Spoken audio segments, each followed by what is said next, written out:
Oke, assalamualaikum warahmatullahi wabarakatuh. Saya Fadilah Nurhasana, NPM 247828042. Nah, di video kali ini saya akan demonstrasi untuk tugas jaringan komputer. Nah, di sini kita akan fokus melakukan konfigurasi penuh pada modul paket tracer 6.8.1, yaitu mengonfigurasi Network Address Translation atau NAT untuk protokol IP versi 4. Nah, seperti yang kita lihat bersama di sini, keterbatasan jumlah alamat IP versi 4 publik di dunia itu mendasari lahirnya teknologi NAT, di mana jaringan internal atau jaringan privat perusahaan itu memerlukan mekanisme khusus agar tetap bisa berkomunikasi secara dua arah dengan jaringan internet global yang berbasis IP publik. Nah, di dalam topologi yang sedang kita hadapi di layar ini, kita itu memiliki sebuah router utama yang bertindak sebagai gerbang pembatas antara sisi internal perusahaan dan sisi internal perusahaan dan sisi internet luar yang dikelola oleh ISP. Nah, tugas kita itu adalah menerapkan 3 metode NAT sekaligus secara berlapis pada router ini. Nah, statis NAT, 3 metode itu ada static NAT, dynamic NAT, dan port address translation atau PAT, yang biasa kita sebut sebagai NAT overload. Nah, dengan mengonfigurasi ketiganya secara tepat, kita akan memastikan bahwa semua segmen jaringan internal memiliki hak akses internet sesuai dengan kebutuhan arsitektur keamanannya masing-masing. Nah, di langkah pertama kita akan mengonfigurasi static NAT menggunakan metode static NAT. Di sini metodenya itu merupakan pemetaan 1:1 secara permanen antara satu alamat IP private internal dengan satu alamat IP public eksternal. Nah, konfigurasi ini itu mutlak diperlukan bagi perangkat-perangkat di dalam jaringan kita yang harus selalu dapat diakses secara konsisten oleh pengguna dari luar internet. Nah, contoh utamanya adalah web server internal perusahaan kita ini yang terletak pada subnet lokal. Nah, kita langsung membuka command line interface pada router utama kita, lalu masuk ke mode istimewa dengan mengetikkan perintah enable, lalu dilanjutkan dengan perintah configure terminal untuk masuk ke mode konfigurasi global. Nah, di sini kita akan memetakan IP private dari server kita, yaitu 192.168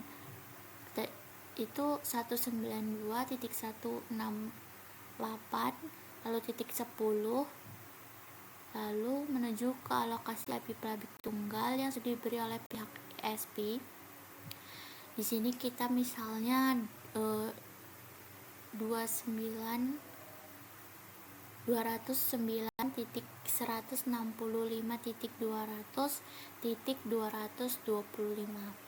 Nah, perintah yang kita ketikkan di command global ini adalah IP NAT inside resource static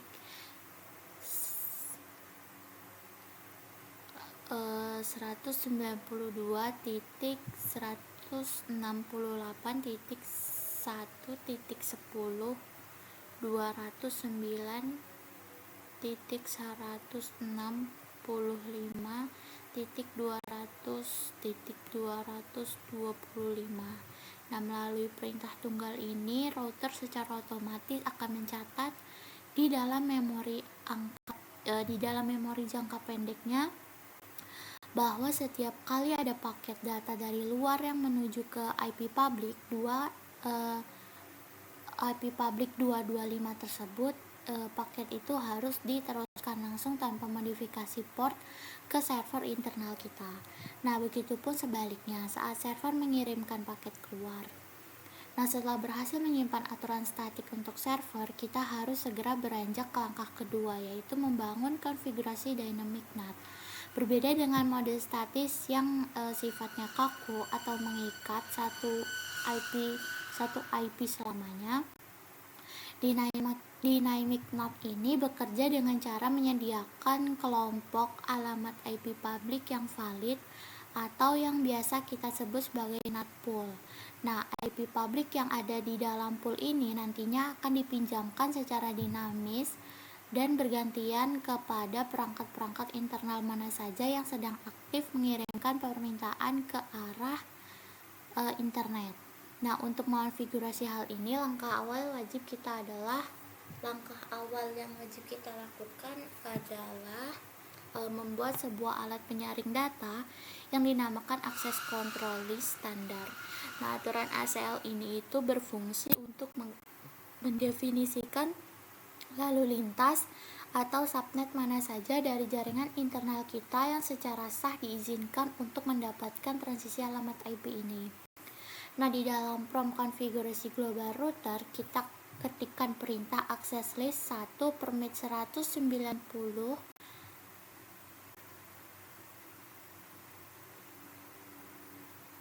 titik 168.2.0.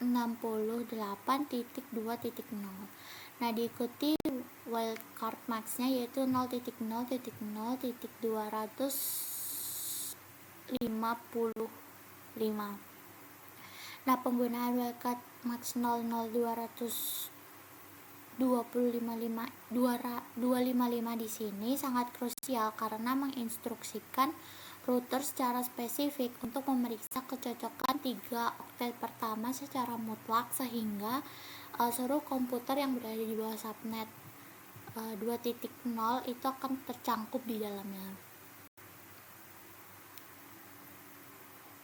Nah, langkah berikutnya setelah ACL terbentuk adalah mendefinisikan kolam atau pool dari alamat IP publik yang akan kita gunakan untuk translasi dinamis tadi. Kita ketikkan perintah IP NAT pool diikuti dengan nama pool pilihan kita. Nah, misalnya di sini kita beri nama pool jarcom 5. Lalu kita masukkan rentang alamat IP publik yang dialokasikan yang dimulai dari 209.200.200.226 hingga 209.165.200.228 diakhiri dengan parameter nextnet 255.255.255.248. Nah, dengan perintah ini kita memberitahu router bahwa ia memiliki modal sebanyak 3 alamat IP publik yang siap digunakan. Nah, sekarang kita harus menyatukan komponen ACL nomor 1 dan komponen pool bernama pool jarcom 5 tadi yang baru saja kita rakit. Nah, perintah penyatunya itu IP NAT inside resource list 1 pool jarcom 5. Nah, logika dari perintah ini sangat sederhana namun kuat, yaitu jika ada paket data masuk ke router dan sumbernya cocok dengan kriteria yang diizinkan pada ACL 1, maka ubah IP private tersebut menggunakan salah satu IP public yang sedang menganggur di dalam pool kita.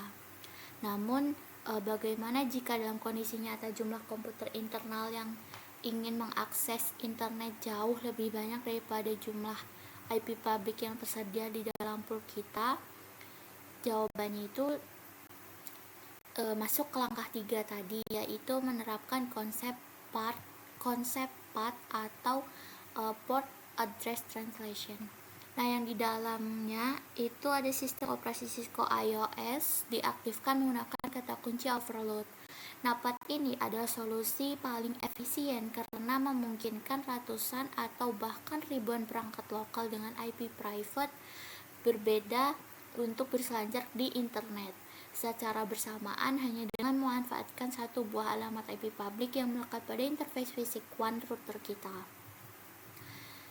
Nah, router akan membedakan setiap aliran data dari komputer yang berbeda dengan cara memetakan nomor port asal atau source port, TCP atau UDP yang unik pada layer transportasi.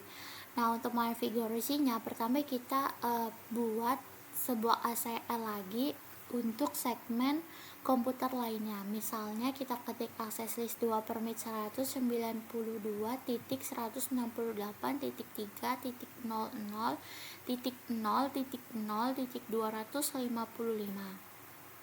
Nah, setelah itu kita langsung ketikkan perintah konfigurasinya, yaitu ipnet inside source list 2 interface serial 0, lalu garis miring 0, garis miring 0 overload. Nah, kata kunci overload di bagian paling akhir ini yang menjadi pembeda utama yang memerintahkan router untuk tidak hanya mengubah alamat IP saja, melainkan juga memanipulasi informasi port pada setiap paket yang lewat agar tidak jadi tumpang tindih data di jaringan luar. Nah, meskipun semua aturan transaksi untuk static NAT, dynamic NAT, dan 4 ini sudah selesai, seluruh sistem ini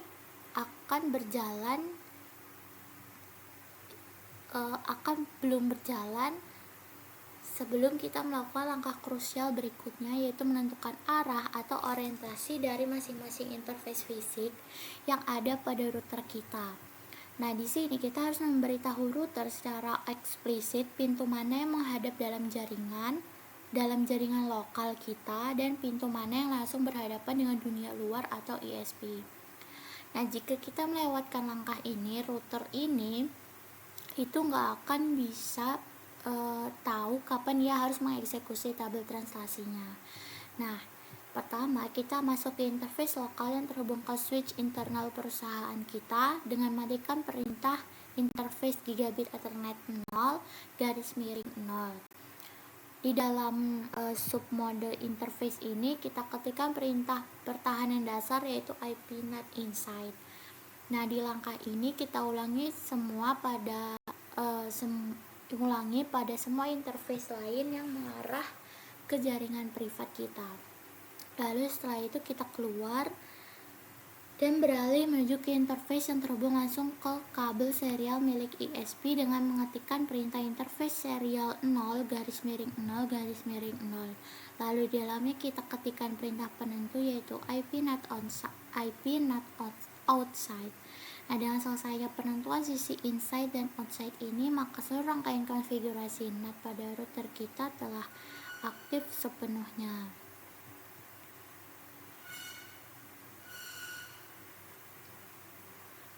Nah, sekian yang dapat saya jelaskan. Saya akhiri. Wassalamualaikum warahmatullahi wabarakatuh.